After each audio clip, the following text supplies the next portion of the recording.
Memória Petrobras, depoimento de Mário Gracindo Cardoso Rodrigues, entrevistado por Douglas Tomás, Rio de Janeiro, 20 de março de 2009, realização Museu da Pessoa, entrevista número MPET TRAB TM 016. Vamos começar, boa tarde, né? Bom dia.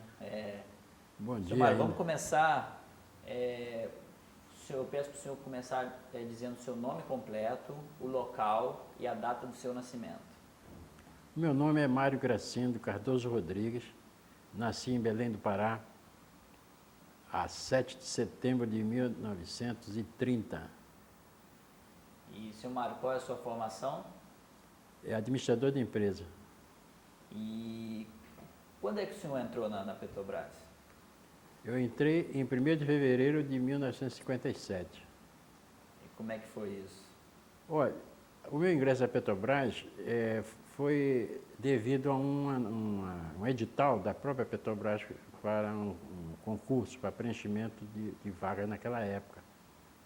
E eu já trabalhava. O meu primeiro emprego foi em 1947. Eu comecei a trabalhar, eu ainda ia completar 17 anos, tinha 16. Entrei com carteira de menor e tal.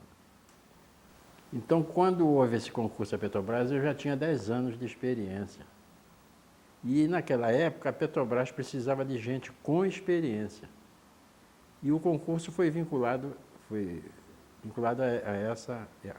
a esse objetivo. Então eu me inscrevi, nessa época eu fazia concurso para vários lugares, Banco do Brasil, Caixa Econômica, tudo que aparecesse. Eu já tinha me formado em técnico de contabilidade na época. Na época não tinha curso superior lá em Belém que eu pudesse fazer. O único curso que tinha era medicina e engenharia e só funcionava durante o dia. Eu trabalhava, não podia frequentar. Então o único curso que eu fiz foi profissionalizante, digamos assim, foi o de técnico de contabilidade, que equivale hoje ao de contador, que é curso superior. Na época valia como tal. Portanto, prova que quando foi criada a lei que criou o curso de contador, os que já eram formados em técnico de contabilidade se equipararam. Eu nunca pedi essa equiparação, porque não me interessou ser contador. Eu parti logo para outra área, quando entrei na Petrobras, para a área mais de pessoal, né? Mas então o concurso lá foi feito cerca de 5.000 candidatos. E só passaram 12. Eu fui o segundo. Eu era, digamos assim, rato de concurso, estava com tudo né? Estudava pra caramba na época. Então para mim foi moleza. Mas o interessante que não era para trabalhar em Belém, não. Era para ir trabalhar em equipes de campo lá no interior do Amazonas, na selva amazônica, na época, 1957. Para que hoje... O que a Petrobras estava fazendo lá? Exploração de petróleo. Então eu ingressei na Petrobras, fui para Manaus. De Manaus eu embarquei numa lancha da Petrobras e eu fui para uma equipe de exploração através da sísmica. Era equipe sísmica número 3. Era chefiada, inclusive, por uma equipe de americanos. Naquela época a Petrobras não tinha experiência técnica que tem hoje, né?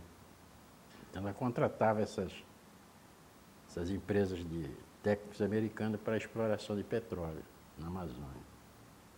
E eu fui para lá por ter conhecimento, experiência, principalmente na área de material na época, e já ter formação de contabilidade, a Petrobras precisava de gente com essa experiência. Como entraram outros colegas meus também com experiências também, mais ou menos na mesma época, no mesmo, digamos, nível de experiência. Não era para ingressar para aprender, ao contrário, nós ingressamos na Petrobras para ensinar, para criar normas. Porque a Petrobras não tinha nada, sobre normas, sobre organização, essas coisas. Em 57, a Petrobras tinha o quê? 3 anos, 4 anos de criação. Então, assim, tudo começou. Eu passei nessa equipe cerca de 1 ano e pouco. Como é que era lá? Como é que era o trabalho lá no período? Total isolamento. Não existiam leis, na época, leis trabalhistas como existe hoje, que o cara vai para a plataforma, passa 14 dias, 15. Não. A única lei que tinha era tirar férias anuais. Quer dizer, em princípio, se eu ia para lá, eu só ia voltar 1 ano depois, que completasse para tirar férias.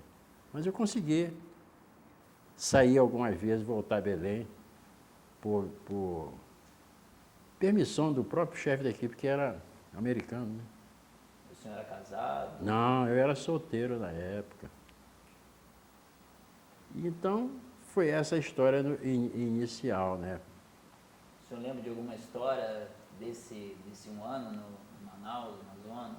Olha, a história lá é que a gente vivia ali, digamos, confinado ali, que era confinamento mesmo. Porque ali você não via nem índio. Depois nós mudamos a equipe, não ficava todo o tempo no mesmo lugar. A primeira experiência foi para um rio chamado Rio Urubu, ouviu falar? Não. É um rio enorme no Amazonas. De lá nós fomos para outros rios, Mamuru, Rio Madeirinha. Madeirinha é um afluente do Rio Madeira. Madeirinha e o Rio Madeira é um rio que tem uma velocidade de água, tem uma correnteza tremenda. Houve casos curiosos, por exemplo, nessa vez que nós estávamos lá nessa equipe do Rio Madeirinha, nós morávamos em umas balsas, né? Sabe essas balsas? Balsa, igual essas balsas que jogam fogos no fim de ano, aquelas balsas enormes. Ali é construído um alojamento, 2 andares, mas muito bem feito. Você tinha cama, tudo direitinho, de espuma, né? De boca espuma, sei lá, um negócio assim. Tinha todo o conforto. Encerado, 2 andares. Embaixo normalmente era refeitório, tinha cozinha, tinha várias balsas desse tipo, balsa alojamento, balsa que tinha escritório, que onde tinha os técnicos, e o escritório da parte administrativa.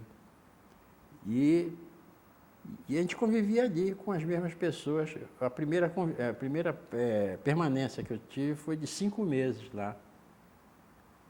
Eu fui para lá em fevereiro e voltei 5 meses depois a Belém para tratar de um outro negócio que eu tinha deixado pendente, o emprego, que eu não pedi logo demissão do emprego para entrar na Petrobras. Eu já era estável no outro emprego, então eu ia sair assim. Naquele tempo não tinha fundo de garantia, não era estabilidade mesmo.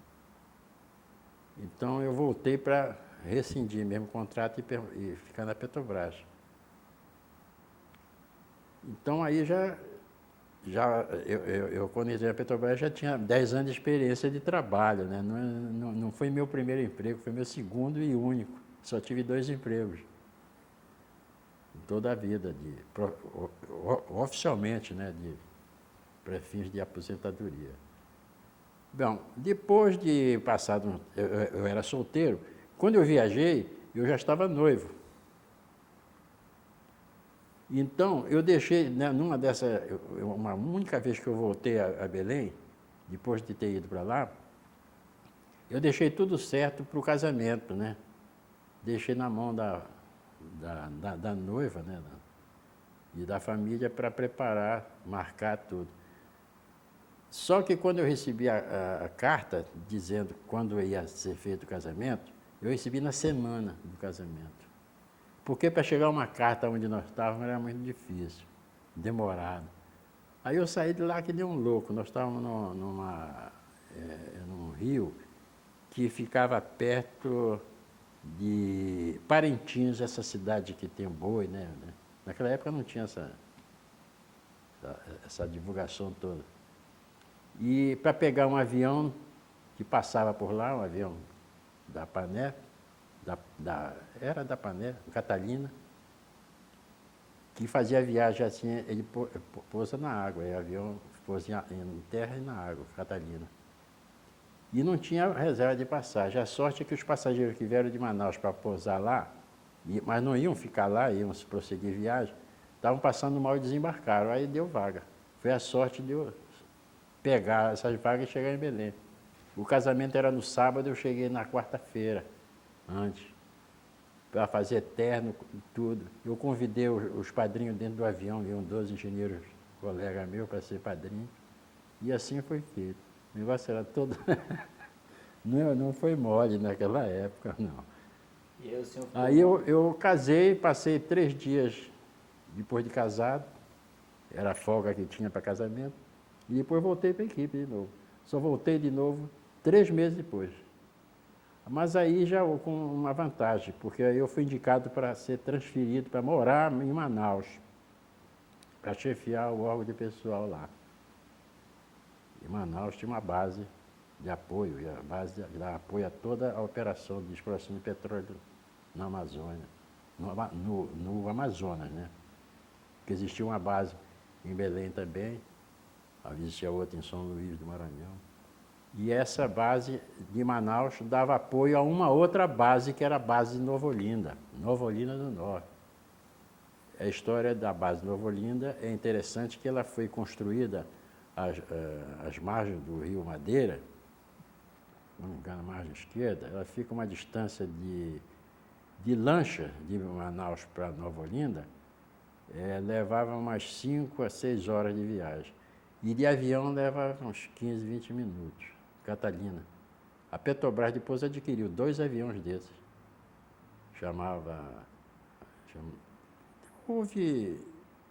Antigamente ela usava os aviões da Panela. Depois ela comprou 2 aviões e eram pilotados por pilotos da Panela. E esses aviões é que faziam, era o AXM e o AXL. As siglas eu me lembro muito bem disso. Eles faziam viagem em toda a região, porque tinham perfurações, equipes sísmicas, vários tipos de equipe de exploração, né, toda a região. Naquela época, a Petrobras, eu acho que ela investia para a exploração de petróleo, praticamente todo o seu investimento era na Amazônia, para a exploração de petróleo. Depois é que andou mudando a questão, passaram a explorar petróleo aqui em águas profundas, né, aqui na Bacia de Campos. As condições de trabalho? Olha, a minha, que era administrativa, era na balsa. Tinha escritório ali, tudo. O escritório era eu e mais um outro colega, fazia tudo. Foi de pagamento, tudo que era necessário. A equipe tinha mais ou menos 140, 150 pessoas. A maioria era tudo peão, né? E trabalhavam fazendo as linhas, né? Chamadas linhas. A equipe sísmica, ela usa dinamite. A gente faz uma pequena perfuração, introduz uma dinamite lá para explodir. E é ligado parece uns peões chamados geofone, ligado num aparelho como se fosse um eletrocardiograma. E aquilo é registrado quando estoura, quando explode a dinamite, aquela explosão irradia pelo geofone e registra as ondulações do terreno todinho. Aquilo era estudado manualmente, hoje em dia é tudo feito de outra forma, né? Já viu. Senhor Mário, quando é que o senhor vem para o Rio de Janeiro? Olha, aí eu fui transferido para Manaus, né? Já depois de casado. Então, praticamente, a lua de mel foi em Manaus, 3 meses depois. Eu fui para Manaus, não tinha filho nenhum, não tinha parente nenhum, só eu e a minha mulher lá. Aí começamos a vida lá. Aí começou a nascer os filhos. Nasceram 4 lá, cada um num ano. Quando um nascia, o outro daí ia completar um ano, em 4. Então ficou tudo assim, né? Eu passei em Manaus 7 anos. Quando, justamente nesses 7 anos, foi quando coincidiu com a Revolução, 64, né? Aí começou a mudar o governo, né? E houve uma mudança quase total na Petrobras. Começou a diminuir a exploração de petróleo lá. Foi quando eles passaram a explorar aqui a Bacia de Campos, essa área aqui. Então, com a diminuição, eu fui retransferido para Belém. Essa base de Manaus foi extinta. E eu fui transferido para Belém. Aí, pô, ótimo, voltei para minha terra, né? Aí fiquei em Belém. Fiquei em Belém de 64 até 68, 4 anos. Quando eu já penso que eu vou ficar em Belém, já me metem na cabeça para trazer para o Rio de Janeiro. A tanto forçaram, eu acabei vindo para o Rio, aceitando a transferência e vim para o Rio de Janeiro. Vim para o Rio de Janeiro em 68. Vim trabalhar aqui naquela época, a Petrobras ainda não tinha esse edifício sede aí, né? Era, cada órgão tinha um prédio ali no centro, aqui no centro da cidade. Fui trabalhar aqui na Rio Branco, 81, aquele edifício de esquina com a Presidente Vargas, 18º andar. No dia que eu cheguei aqui para me apresentar, quando houve um conflito na Rio Branco, estudante com polícia, aquela confusão, cavalaria, jogavam as bolinhas de gude, o cavalo, a gente olhava, trabalhando no 18º andar. E bota gás, que eles jogavam, né, gás. E a fumaça subia, todo mundo chorando. Foi a minha chegada aqui. E o clima interno na Petrobras? Aí, rapaz, naquela época o negócio ainda não estava bem. Depois, também eu nunca me envolvi em política, nem coisa nenhuma, não tinha nada a ver. Graças a Deus eu tive sempre bom conceito com os chefes da época. Em Manaus, por exemplo, quando eu estava lá, eu era chefe pessoal. Aí começou a haver mudanças de chefias. Acabaram me empurrando para assumir a chefia da base, do escritório mesmo. Isso entre 63 e 64, quando houve a Revolução. Aí muda tudo. Aí quem assumiu a superintendência da Amazônia, na época, que comandava toda a área, foi o Coronel Jarbas Passarinho. Era muito meu amigo. Ele foi superintendente antes, depois voltou como interventor lá.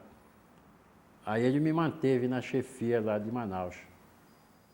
Também estava numa fase já de extinção, né? Foi quando eu fui transferido de volta para Belém. Aí em Belém, a minha atividade lá também era de viajar muito, como aqui no Rio.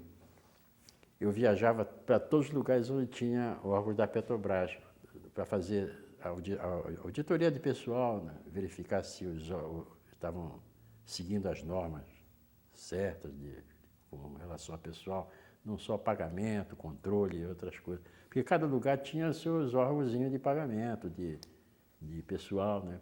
As equipes. E eu viajava muito para São Luís do Maranhão. Ali é que houve muitos fatos interessantes. Para ir para uma sonda lá hoje, ouviu falar nos Lençóis do Maranhão? Ali a Petrobras tinha, na época, não tinha essa divulgação que tem hoje. Mas os Lençóis já existiam lá, né? Então tinha uma sonda da Petrobras lá em cima das dunas. As dunas se mudavam conforme o vento. Ela estava numa posição, a duna é alta pra caramba. Ali no carro não andava, tinha que ser você andar do lado de trator, em cima de um trator. O alojamento é aqueles pré-fabricados, né, que é montado. A areia entra por qualquer buraquinho. Tinha um alojamento. Chegava de noite, ia dormir, eu tinha que pegar o lençol e fazer isso, para tirar toda a areia que entrava. Aí chegava de manhã para abrir a porta, o cara tinha que primeiro tirar a areia para poder abrir a porta, que a areia vai acumulando, né? Rapaz, o negócio. E a viagem para lá? Eu ia de teco-teco. Sabe o que é teco-teco? Vai lá, aquele avião que só tinha uma palheta assim. Eu saí de São Luís do Maranhão, o São Luís é uma ilha, né? Então, para ir para o continente, que é onde tem os lençóis, estava essa sonda da Petrobras, eu ia de teco-teco, atravessa a Baía de São Marcos. Então. E ali pega o vento, vai direto, né? E uma dessas viagens ia eu e mais um técnico de rádio que ia para uma outra equipe antes da que eu ia. Então o teco-teco pousou lá, e o teco-teco pousa em qualquer lugar, né? Quando tem fazenda cheia de boi, o teco-teco toma um voo rasante para o boi afastar para ele poder pousar, né? Aí pousa e a roda é roda de bicicleta, tipo de roda de bicicleta. Aí só ia eu e esse técnico que é para a equipe. Aí ele pousou nessa equipe para o técnico descer. O técnico desceu e tal, eu fiquei para seguir viagem com ele para a equipe que eu ia. Só que na hora que ele foi acionar, o avião não queria nada, nada. Aí o piloto disse assim, olha, senta aqui no meu lugar, fica apertando aqui, tem umas malhetas embaixo, que eu vou virar lá a palheta. Quando pegar, aperta aí, não solta para... Aí ele vira, rapaz, aquilo precisa ter força. Aí virou umas 3 ou 4 vezes, até que pegou. Aí ele entrou, as portas tipo de fusca, né? Abre assim, bate. Aí ele entrou, sentou do lado, pegou, eu passei para o outro lado. Aí eu, contando isso para o pessoal, disse assim, rapaz, já peguei avião, que quando enguiça, o avião pega no tranco. Não é no tranco isso? É no tranco, né? Essas paradas, rapaz. E tem o negócio é que a pessoa, para lembrar de tudo isso assim em pouco tempo, às vezes uma coisa encadeia com a outra, né? Mas e no Rio o senhor parou de viajar? Não, pelo contrário. Eu, quando vim transferido para o Rio, uma das missões era viajar o Brasil todo fazendo a mesma coisa que eu fazia lá. Visitar, aí já em nível maior, porque eu passei a visitar as unidades da Petrobras, refinarias, terminais, e lugares onde tinha pessoal, principalmente da Bahia. Salvador, eu ia muito a Salvador. Salvador era onde tinha a maior concentração de empregados da Petrobras e unidades de trabalho, né, de perfuração. Eu viajava muito. E Isso. nessa época, já que o senhor conhecia... O copo está cheio? Tá cheio. É pro senhor mesmo essa Então, A gente já serviu para ficar mais fácil.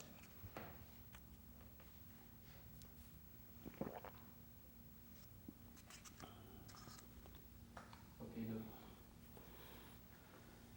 Senhor Mário, eu vou cortar um pouco só o que a gente estava conversando para entrar na Ambep, depois a gente até, ao longo, o senhor já vai comentando também, falando sobre o seu trabalho. Queria que o senhor falasse um pouco como é que foi, surgiu a Ambep, como é que olha, se deu isso? a Ambep surgiu da seguinte forma. Eu ainda estava nativa e eu tinha um colega que era meu conterrâneo, lá de Belém do Pará, chamado Antônio Ferreira Bastos. E era muito meu amigo, por sinal ele foi meu padrinho de casamento. Né? Morava em Belém também. E aí foi transferido, veio para o Rio e tal.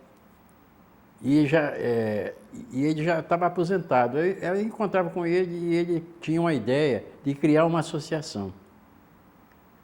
E me convidou uma vez, olha, vamos fazer isso, fazer aquilo e tal, para criar uma associação. Eu disse assim, ó, eu estou nativa, eu estava nessa época, eu estava chefiando um órgão de pessoal aqui na sede, que não era mole, né?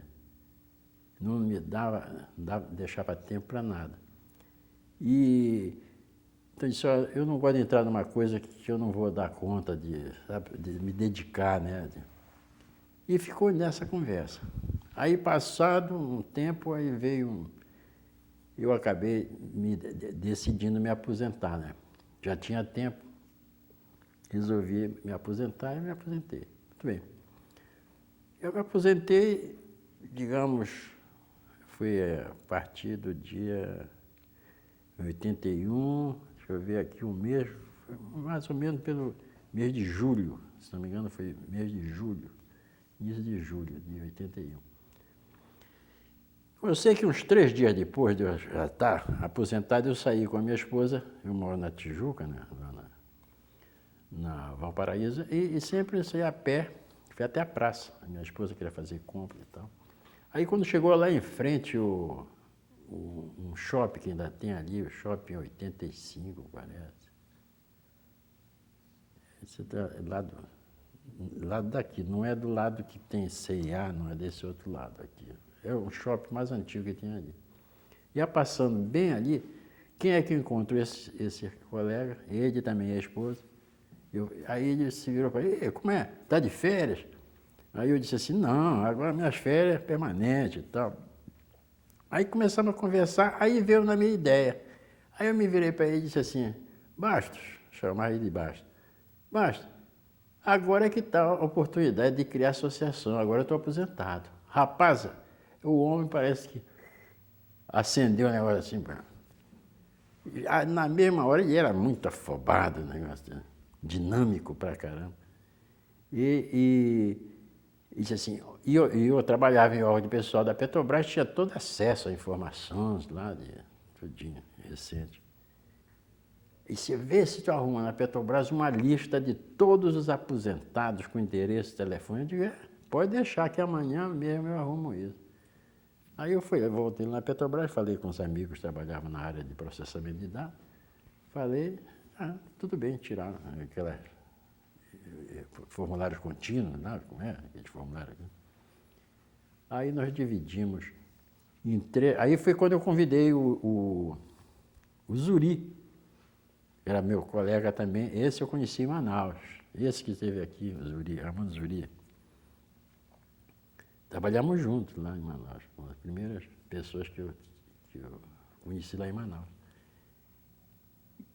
Convidei ele também para participar. Então dividimos essas listagens em 3 pedaços, ele ficou com um pedaço, eu com um pedaço e o Zuri com outro, para cada um telefonar para esses aposentados e pensionistas alguma, para transmitindo a ideia da criação dessa fundação, dessa associação.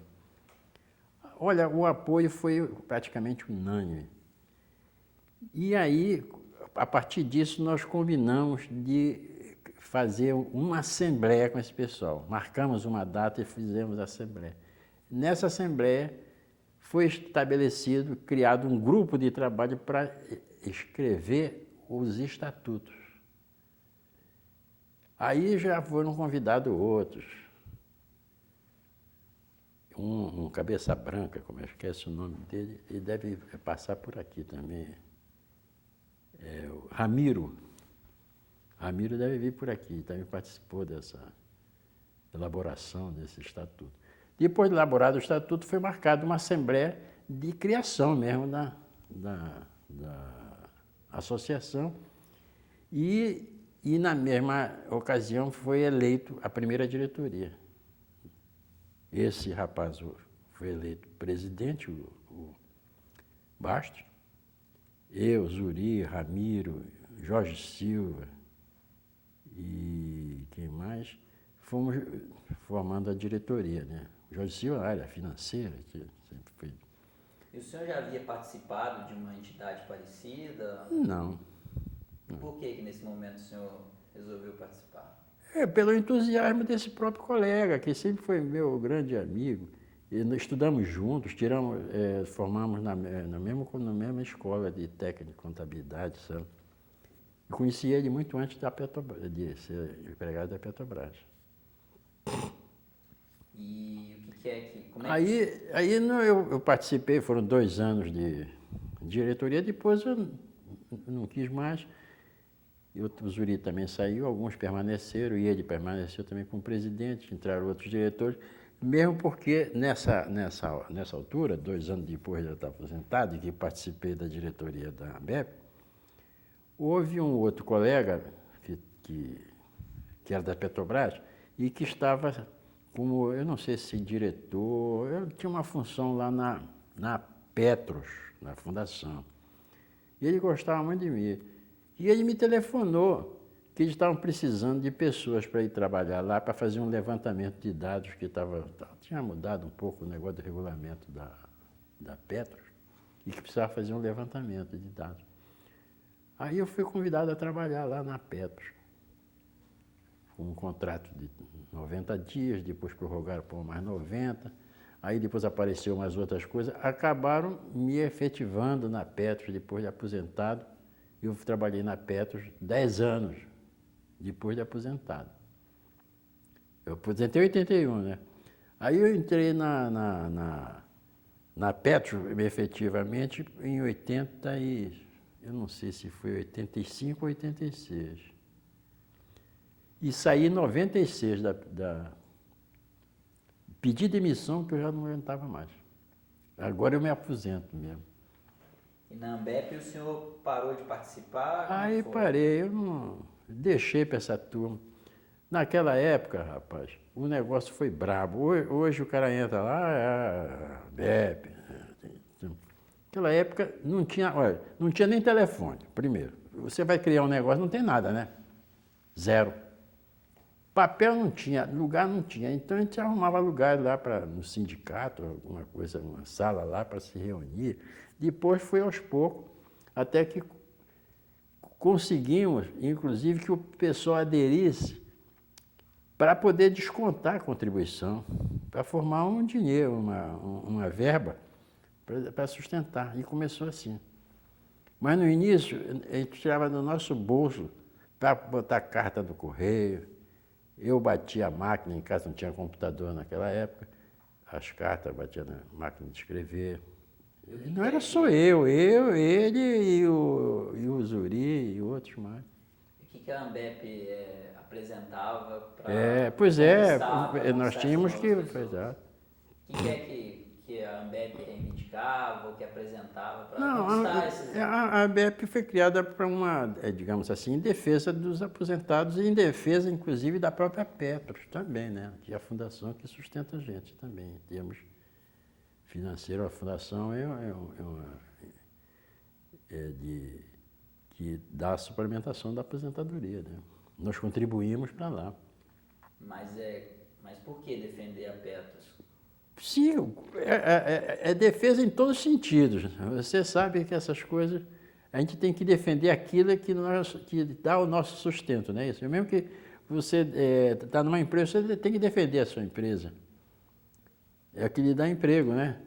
Mas ela corria algum risco, uma ameaça? Não, não é correr risco, mas é questão até de legislação, de previdência, porque tem muito envolvimento com a previdência social, com uma série de coisas. E a Petrobras, né? Que a Petrobras é que instituiu a Petros, né? Foi quando que... Olha, a Petros foi instituída em 1970, se não me engano. 70. Eu fui um dos primeiros a aderir a entrar na Petros, né? Muita gente na época achava que não, depois se arrependeu. Por que tinham resistência? Sempre tem, quando cria alguma coisa nova, sempre aparece algum para ser contra, né? Então, alguns muito inteligentes julgavam que era melhor, em vez dele contribuir para a Petros, ele juntar o dinheiro numa caderneta de poupança, no final de 30 anos ele tinha tantos milhões lá, né? Só que isso não acontece, né? Não aconteceu, pelo menos com os caras. Então, quando chegou na época deles se aposentarem, eles viram que eles não tinham apoio nem nada, eles iam ter só o INSS. Aí é que tiveram que abrir lá algum negócio para eles poderem participar, mas já não receberam o que poderiam ter recebido se tivessem entrado desde o início. Tiveram que pagar, inclusive, aquilo que não tinha sido pago antes, né? E o que a Petros garantia depois de aposentado? A suplementação da aposentadoria é para você manter pelo menos 90% do que você ganhar na ativa. Que só com o INSS ia se aposentar. Eu, por exemplo, ganhava muito mais que 20 salários mínimos na época. E a aposentadoria do INSS me dava só 8 salários mínimos. 8 ou 9, por aí. Você imagina o baque que o camarada ia ter, em termos econômicos, né? Uma pessoa que tem um nível de vida na base de 20 salários mínimos, de repente, pá, cair para 8 é parada, né? Já a contribuição, a fundação foi criada para dar esse suporte. a nossa contribuição para a fundação não é barata. Eu pagava de contribuição para a Petros, e ainda continuo pagando depois de aposentado, é equivalente a 2 vezes o que eu contribuía para a Previdência Social. O desconto não é barato, não. Vai a 13% por aí, sobre o salário bruto. E a Ambep no início tinha uma mensalidade? Como é que Foi criada uma mensalidade de 0,5%. Ainda tem, até hoje todo mundo contribui, né? Os que são sócios, né? E aí, com 2 anos, o senhor se desligou totalmente da Ambep? Não, eu ia lá, eu ia prestar alguns serviços para os próprios associados, por exemplo, declaração de imposto de renda. Chegava na época, lá eu fazia declaração para todos que apareciam lá, que tinham dificuldade. É isso que eu fazia, mas depois, peraí, eu dava vez para outros também, né? Só porque tem gente que só gosta de chegar nas coisas já estão prontas, né? São feitas. Aí eu usufruí, é o que acontece muito. E o senhor lembra desse momento, desses 2 anos, qual seria dentro da Ambep, foi uma conquista, um melhor momento? Não, o que eu tenho a dizer foi justamente isso. O nosso intuito, o nosso objetivo foi atingido, e está sendo atingido, né? Que muitas associações aí que criam, o negócio fica... Mas ela cresceu. Cresceu baseado na firmeza daqueles que criaram, que fundaram e aguentaram. Durante, pelo menos, a consolidação de suas bases, digamos, de apoio. E aí começou a entrar muito sócio, né? Não só gente aposentada, mas pessoal da ativa também, eles são sócios. E existia uma entidade parecida com a Ambep? Já existia por aí. Salvador, na Bahia, tinha. E tem. Eu não me lembro já qual é o nome. Tem várias associações, tem a Associação de Engenheiros, né? A EPET, né? A Associação de Engenheiros da Petrobras. E como é que era a relação com essas outras? Não, são normais. São todas em defesa, justamente, daqueles mesmos interesses nossos, da Ambep. Todas elas. O senhor, e como é que é? Existe uma singularidade de trabalhar na Petrobras, ser funcionário da Petrobras? Como assim? Não, o senhor como trabalhador da Petrobras, existe uma diferença de ser um petroleiro, quem trabalha na Petrobras, aos demais trabalhadores do Brasil? Não, é só o seguinte, em termos de tempo. Hoje você vê um rapaz aí que está tentando trabalhar, entrar numa grande empresa, o interesse do camarada é saber logo quanto é que vai ganhar, né? Paga mais, tal, quer galgar logo o posto dos altos. Na minha época não era bem assim, não. O entusiasmo pela Petrobras era muito grande, rapaz, naquela época.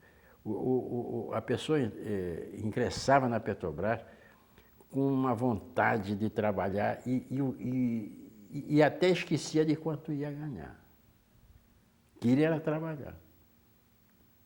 Era uma noção de muito patriotismo que existia naquela época com a Petrobras. Principalmente a juventude, né? Aliás, deve-se à juventude a criação da Petrobras, né? Petróleo é nosso, né? A famosa história do petróleo é nosso. O senhor chegou a participar? Eu não participei muito. O que houve mais participação foi dos estudantes da época, né? Nessa época eu estava trabalhando já, rapaz. Não tinha tempo de andar na rua gritando com faixa na mão, não. Mas você acha que foi importante? Foi. E muita gente foi presa por causa disso. Fichado como comunista. Muitos. A história aí conta, né? Senhor Mário, vamos até voltar um pouco lá quando o senhor estava falando do Rio, do seu trabalho. Estava falando como é que era, né, o trabalho aqui no Rio de Janeiro, né, Quando o senhor veio trabalhar, o senhor viajava muito. O senhor ia contar uma história de uma viagem? Não, Como é que eram essas viagens aqui? não, ela fez uma programação para o ano todo para fazer essas viagens de auditoria nas unidades da Petrobras, né? Eu viajava muito principalmente Salvador, mas eu viajava o Nordeste todinho, onde tinha Petrobras, e até Belém. Ia para o Sul, né? Porto Alegre, Curitiba. Pegava aqui o São Paulo também muitas unidades da Petrobras. Eu só não ia muito, aliás, nunca fui a Mato Grosso, por exemplo, não tinha nada da Petrobras lá, então não tinha por que ir lá, né? Mas a área Norte, Nordeste e Sul, eu viajava muito. Eu conheci esse Brasil assim, né? E como é que... Era raro o mês que eu não viajava. Tinha programação para o ano todo. E coincidiu também, quando eu vim aqui para o Rio, porque aí é que eu tive a vontade não, aí eu fui concretizar o meu desejo de fazer um curso superior que lá não tinha, em Belém. Então eu cheguei aqui no Rio, uma das primeiras providências que eu tomei foi fazer vestibular para fazer faculdade. Foi quando eu fui fazer administração, que era a minha área também. Isso também dependia de ser promovido na Petrobras, né? Senão eu ia ficar lá como sargento o tempo todo, né? Ficar como? Como sargento. Sargento, Entendeu? Então, um curso superior, não, eu passei a oficial, né? A presença dos militares era o meu período da Petrobras foi praticamente todo com os militares. Meus chefes todos foram militares, todos. Os presidentes da Petrobras tudo era militar, general do Exército. Teve algum momento que o senhor considerou que foi mais tenso, assim, no seu relacionamento? Não, eu sempre fui muito prestigiado. É uma coisa que eu gosto de ser sincero. Eu sempre fui muito prestigiado e muito apoiado pelos meus chefes. Muito mesmo. Nunca foi puxar saco, não. Nunca. Pelo contrário, eu sempre fui durão. Porque eu era, de certa forma, considerado um cara muito duro no meu trabalho. Em questão de disciplina e tudo isso, eles davam muito apoio. De vez em quando eu era designado para fazer determinados serviços. E vim chefiar, me nomearam para um cargo que era duro de roer, né? E como é que eram essas outras unidades da Petrobras? Eram bem diferentes?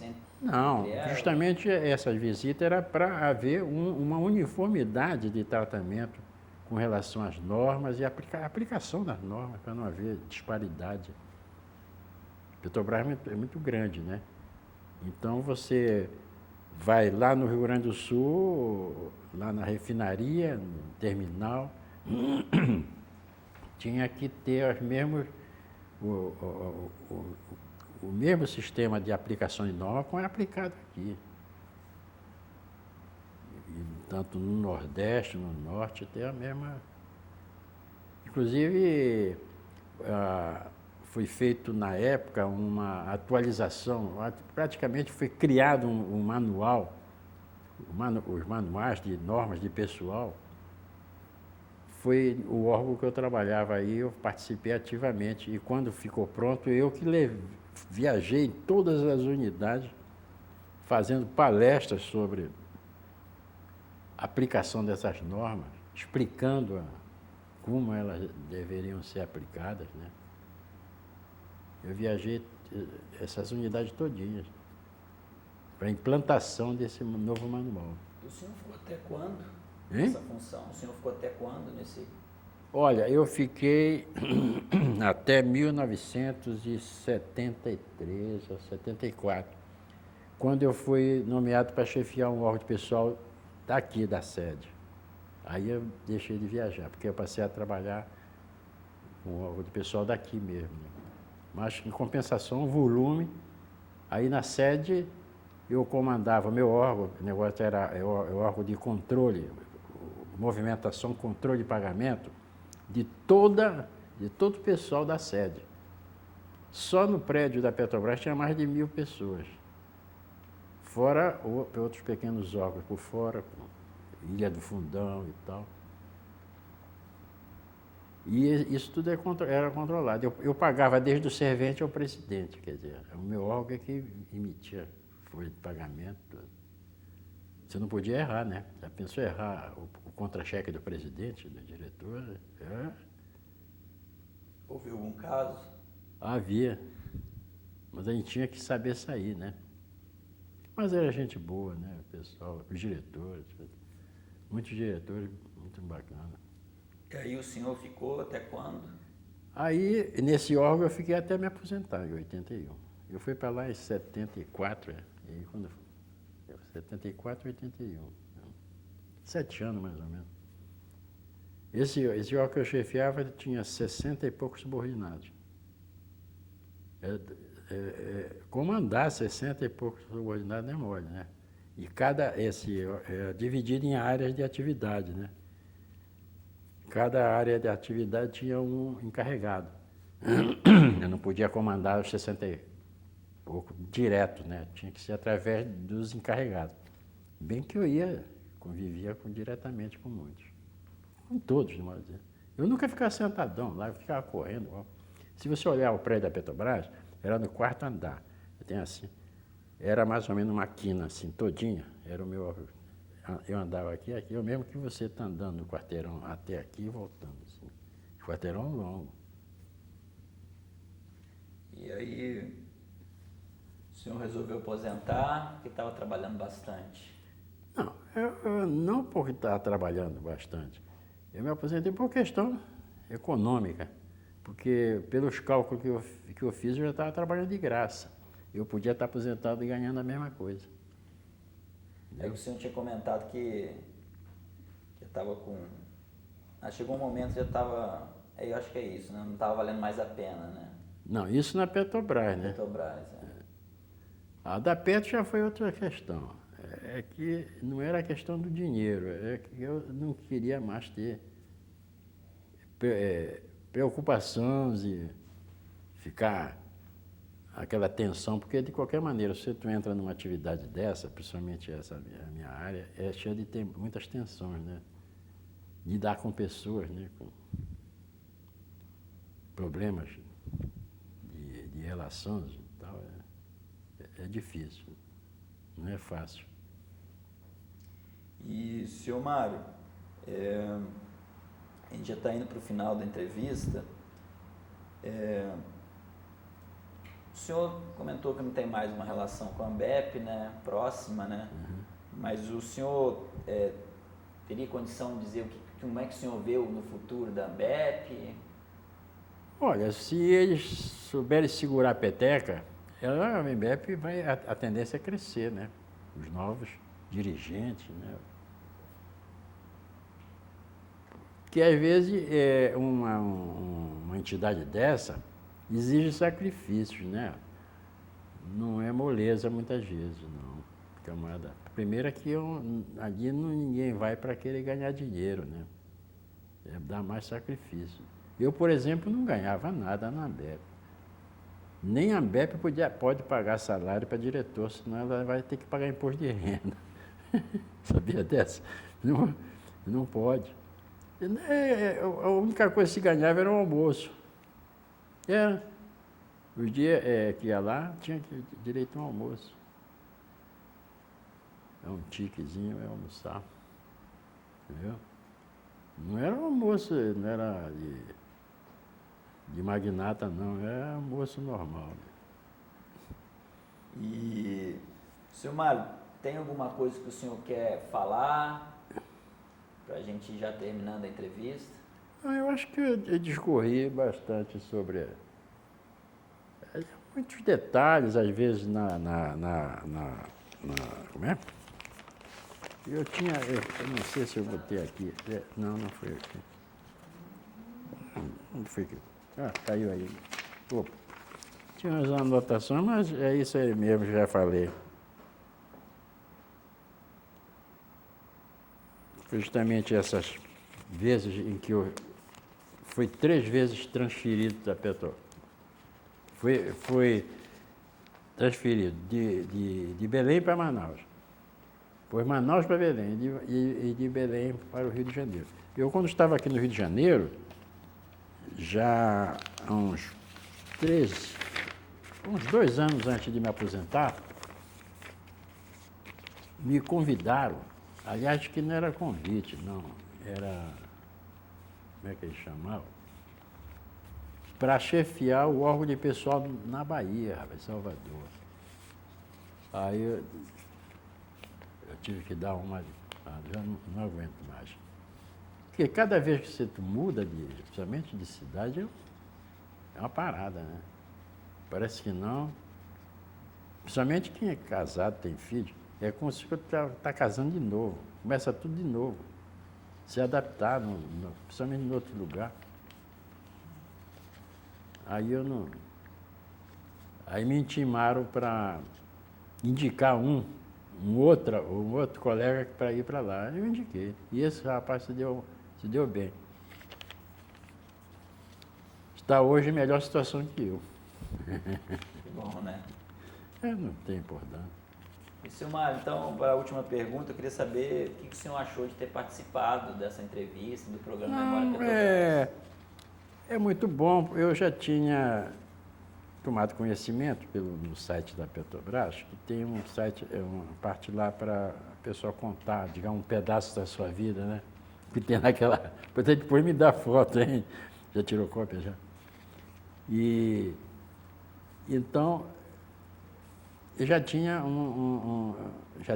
tem, né? Esse, no site da Petrobras. Aí uma vez me deu na telha de começar a escrever e botar, mas achei assim muito frio o negócio, né? É muito melhor assim um papo. Você não acha? Ah, sim, claro. Porque a outra pessoa acaba puxando mais alguma coisa da gente, né? Que a gente às vezes não está lembrando na hora. É muito interessante. Eu, quando converso com alguns colegas, por exemplo, eu sou sócio de um clube aqui da Tijuca, Tijuca Canta em Clube, e tem uns amigos lá, e às vezes ficam puxando conversa, e eu fico contando essas histórias da Petrobras. Rapaz, o cara gosta. Um deles disse, rapaz, tu já podia ter escrito um livro sobre essa história. Tem que escrever, então. Porque tem muitas passagens gozadas. Então tá bom, Silmar. Tá. Então, obrigado. Tudo ótimo. Para mim foi ótimo, na época eu era solteiro. Eu andava de motor de polpa. Todo órgão tem, o camarada tem um direito, um carro, um negócio. Eu tinha direito a motor de polpa, né? Andar no rio, aí uma beleza, aquela paisagem. Imagina com uma máquina fotográfica digital lá, o que é que eu não poderia ter documentado na época. Então tá bom, Silmar.